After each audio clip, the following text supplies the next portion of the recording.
एक बार एक दैत्य राज था जिसका नाम था दंभ। वह संतानहीन था। बहुत समय तक उसके कोई संतान उत्पन्न नहीं हुई। तो उसने संतान प्राप्ति के लिए भगवान विष्णु को प्रसन्न करना चाहा। अब इसके लिए वो कठोर तपस्या आरंभ कर देता है। दैत्य राज के तप से भगवान विष्णु प्रसन्न हो जाते हैं और दैत्य राज को दर्शन दे देते हैं। दंभ ने भगवान की स्तुति की। तब भगवान विष्णु ने दंभ से कहा कि हे वत्स, मांगो तुम्हें क्या चाहिए।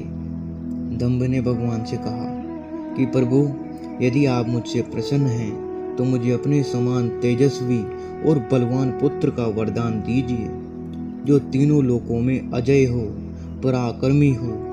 श्री हरि तथास्तु बोलकर अंतर्ज्ञान हो गए। श्री हरि के आशीर्वाद से दंभ के यहाँ एक बलशाली पुत्र ने जन्म लिया, जिसका नाम पड़ा शंखचूड़।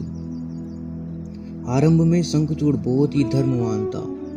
उसने पुष्कर में जाकर घोर तप आरंभ किया।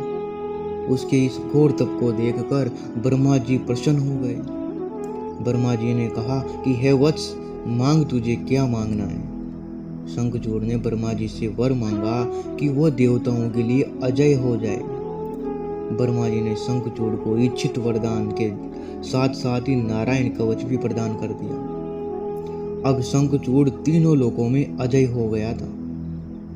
शंखचूड़ का विवाह होता है धर्मध्वज की परम तेजस्वी और साध्वी कन्या तुलसी से। शंखचूड़ का जन्म श्री हरि के आशीर्वाद से हुआ था। ब्रह्मा जी से उसे वरदान मिला था। यह सोचकर शंखचूड़ में अभिमान आ गया। ब्रह्मा और विष्णु के वरदान के मद में चूर दैत्य राज शंखचूड़ ने तीनों लोकों पर अधिकार कर लिया। शंखचूड़ के अत्याचारों से त्रस्त होकर देवता भगवान विष्णु की शरण में गए। श्री हरि विष्णु ने कहा, मैंने तो स्वयं दंभ को अपने समान परम बलशाली पुत्र का वरदान दिया है, इसीलिए शंखचूड़ की हत्या से केवल आपको महादेव ही मुक्ति दिला सकते हैं। इसमें मैं कुछ नहीं कर सकता। देवताओं ने महादेव को जाकर अपना कष्ट सुनाया और श्री हरि के द्वारा दिया गया आदेश भी बताया। महादेव जी देवताओं के दुख दूर करने को तैयार हो गए। महादेव और शंखचूड़ के बीच घमासान युद्ध शुरू हुआ। शंखचूड़ के पास तो नारायण कवच था। इसी के साथ साथ उसकी पत्नी तुलसी ने भी पतिव्रत धर्म के प्रभाव से शंखचूड़ को एक अभेद्य कवच से युक्त कर दिया था। इसी कारण उसका महादेव जी वध नहीं कर पा रहे थे। शंखचूड़ के साथ साथ हजारों वर्षों तक युद्ध करते करते महादेव बेचारे परेशान हो गए। देवताओं ने श्री हरि से शंखचूड़ के वध की राह निकालने की प्रार्थना की कि हे श्री हरि, आप ही कोई पथ प्रदर्शन कीजिए ताकि महादेव उसका संहार कर सके। श्री हरि विष्णु ब्राह्मण का रूप बनाकर शंखचूड़ के पास गए और नारायण कवच दान में ले लिया। अब शंखचूड़ का वध करने के लिए तुलसी द्वारा पतिव्रत के प्रभाव से बनाए गए कवच को भेदना जरूरी था। श्री हरि ने शंखचूड़ का रूप धारण किया और तुलसी के पास गए।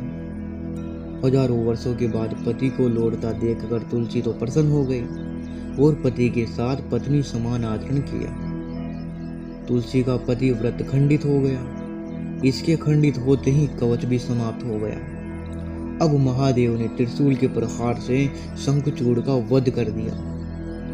महादेव के त्रिशूल के प्रहार से नारायण के समान बलशाली शंखचूड़ की हड्डियां दूर दूर कर टूटकर पड़ गई और उसी से शंख का जन्म हुआ।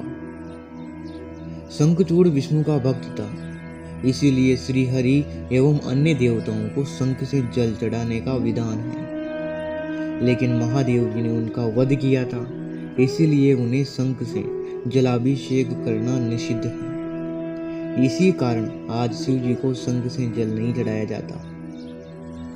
तो प्रिय दोस्तों, आज की वीडियो आपको बहुत अच्छी लगी होगी। अगर लगी है तो लाइक ज़रूर करें। चैनल पर नए हो तो सब्सक्राइब ज़रूर करें। अब मिलते हैं इसी तरीके की एक और नई वीडियो के साथ। तब तक के लिए जय महाकाल।